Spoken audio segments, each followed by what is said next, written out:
Welcome to my channel. Today we will be talking about how to file a dispute with Equifax online. The first step is to visit the official Equifax website and create or sign into your My Equifax account. Once you are logged in, navigate to the Dispute Center. Next, you will start the dispute process by selecting File a Dispute. You will be asked to identify the information on your credit report that you believe is inaccurate or incomplete. This could include personal information like your name or address, or account information like a balance or payment history. After you have selected the items you want to dispute, you will be prompted to provide details about why you are disputing the information.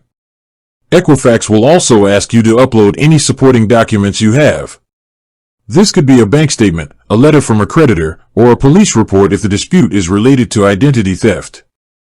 Once you have provided all the necessary information, you will submit your dispute. You will receive a confirmation code and Equifax will begin an investigation. You can check the status of your dispute at any time through your My Equifax account. Equifax generally provides the results of the investigation within 30 days. With that being said, thank you for watching. For more finance videos, kindly check my page. Please like, share, comment and subscribe to my channel. Thank you.